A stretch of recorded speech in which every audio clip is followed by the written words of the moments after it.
Dans cette vidéo, je vais te montrer comment réussir tes photos avec ton smartphone en te dévoilant les 5 erreurs qui anéantissent tes photos. Tes photos vont passer de ça à ça. Oh waouh! Les 5 erreurs, juste après ça.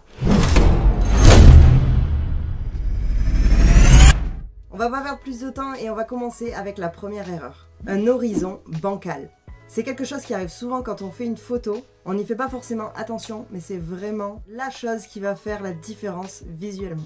Il y a un outil fantastique que tu dois utiliser pour que tes photos soient droites, c'est la grille. Et si tu ne sais pas comment l'utiliser ou l'activer, j'ai fait une vidéo qui t'explique tout ça. Je te mets le lien en description. Cette grille va te permettre d'avoir l'horizon toujours droit que tu veuilles faire une photo de paysage, d'une personne ou d'un objet. Donc, l'horizon, Super important. Deuxième erreur, on va parler de l'ombre. Imagine, tu es en pleine nature, il fait beau et tu veux prendre une photo du paysage. Bien évidemment, tu mets le soleil derrière toi pour ne pas être en contre-jour. Et là, Ton ombre s'invite comme ça, tranquille. vraiment pas esthétique. C'est la même chose avec ton reflet dans une vitre ou dans un miroir. Évite au maximum, surtout si ce n'est pas toi le sujet. Essaie de t'accroupir, de te déplacer ou de changer d'angle pour que ton reflet ou ton ombre ne se retrouve plus dans le cadre. Troisième erreur, des photos floues. Le flou peut être utilisé pour des photos artistiques, mais pour l'instant, restons sur des choses simples et basiques. Ok, simple, basique, basique. Un truc bête aussi, on n'y pense pas forcément, mais c'est de s'assurer que l'objectif de ton téléphone soit propre, alors nettoie-le avant de prendre ta photo.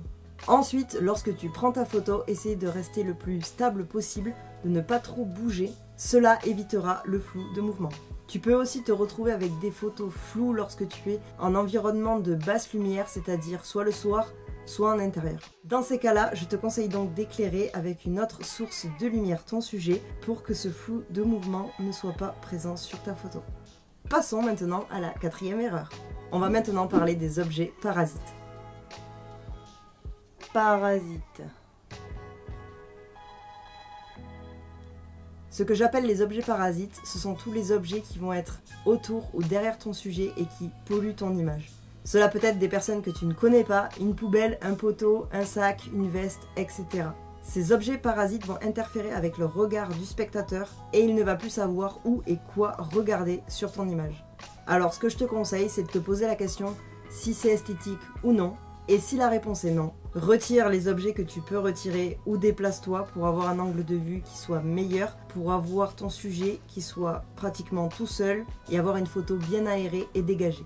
Et pour finir, la cinquième erreur. Celle-ci est vraiment super importante. Évite de couper des éléments importants de ton image. Je vois trop souvent cette erreur où le sujet a un bout de bras coupé ou un pied coupé. Il manque un bras là, non? Ouais.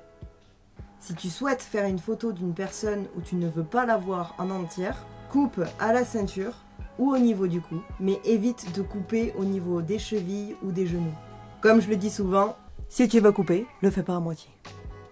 si tu évites au maximum de faire ces 5 erreurs, tu verras que tes photos vont grandement s'améliorer. N'hésite pas à m'envoyer tes photos en appliquant ces conseils pour qu'on en discute ensemble et de me poser tes questions en commentaire. J'adore discuter avec vous et vous aider dans l'amélioration de vos photos. Et si tu veux d'autres tips, active la cloche pour ne rien rater. La bise, ciao!